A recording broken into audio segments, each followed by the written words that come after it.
बिस्मिल्लाहिर्रहमानिर्रहीम। अस्सलामुअलैकुम वरहमतुल्लाहि वबरकातुहू। मोहतरम नाज़रीन किराम, मैं हूँ डॉक्टर ज़मीरुल हसन और हमारा आज का टॉपिक है HbA1c।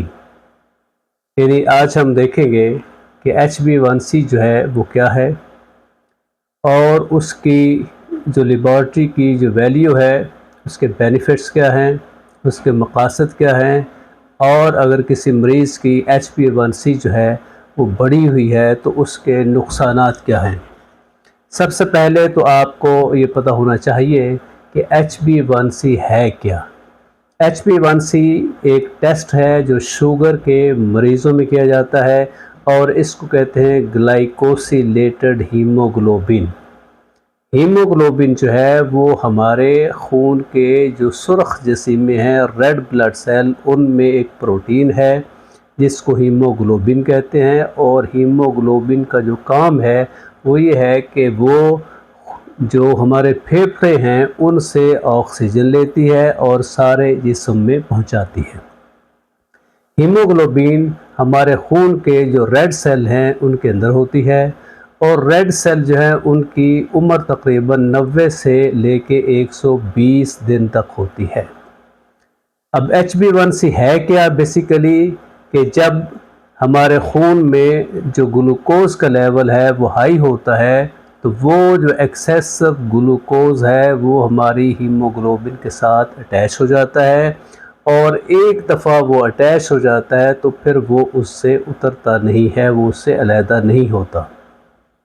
तो जब तक हीमोग्लोबिन जो है वो खून में रहती है, जब तक रेड ब्लड सेल खून में रहते हैं, तो वो जो ब्लड के साथ HbA1 जो है, जो हीमोग्लोबिन के साथ ग्लूकोज लगा हुआ है, वो उसके साथ मौजूद रहता है और उससे हमें पता चलता रहता है कि मरीज़ के खून में एवरेज जो ग्लूकोज का लेवल है वो कितना ज़्यादा था।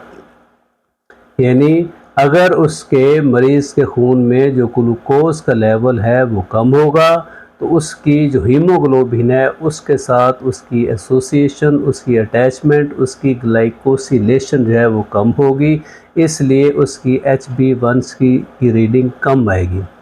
लेकिन अगर किसी मरीज़ के जो खून है उसमें शुगर का लेवल बहुत हाई रहता है तो वो हाई जो ग्लूकोज है वो हीमोग्लोबिन के साथ अटैच होगा और वो परमानेंट जब तक के आरबीसी किसी की जो ज़िंदगी है, जो रेड ब्लड सेल है उनकी ज़िंदगी है, उतनी देर तक वो खून के साथ अटैच रहेगा। उससे हमें पता चल जाएगा कि इस मरीज़ की जो एवरेज शुगर लेवल है वो कितनी है। मसलन अगर किसी मरीज़ की HbA1c 4.5% है तो उसका मतलब है कि उसका जो एवरेज ब्लड शुगर लेवल है वो 83 मिलीग्राम है, यानी उसका कम है। और अगर किसी की HbA1c लेवल जो है वो 5.7% आती है तो इसका मतलब है कि उसमें जो हीमोग्लोबिन है वो 5.7% ग्लाइकोसिलेटेड है और उसका जो एवरेज ब्लड शुगर लेवल है वो 118 मिलीग्राम होगा।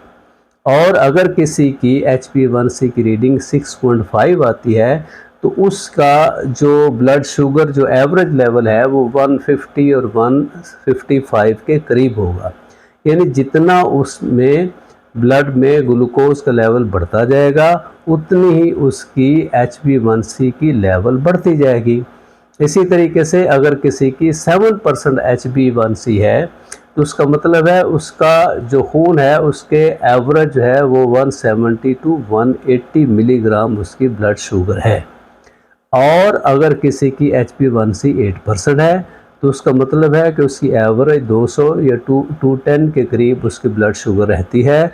और अगर किसी की HbA1c 9% है या उससे ज़्यादा है तो उसका मतलब है उसकी ब्लड शुगर 240-250 के करीब एवरेज रहती है।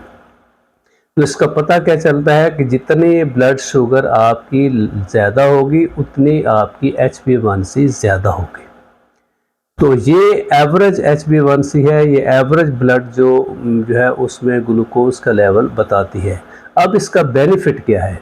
बेनिफिट यह है कि अगर किसी की HbA1c 5.5 से लेके 6.4 तक है तो उसको हम कहते हैं कि ये पेशेंट जो है 5.5 से कम है, तो इसका मतलब है इसको शुगर नहीं है।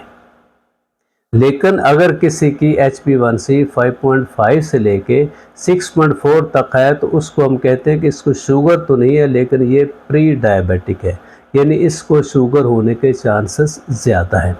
लेकिन अगर किसी की जो HbA1c 6.5 से ज़्यादा है तो उसको हम कहते हैं कि इसको शुगर है।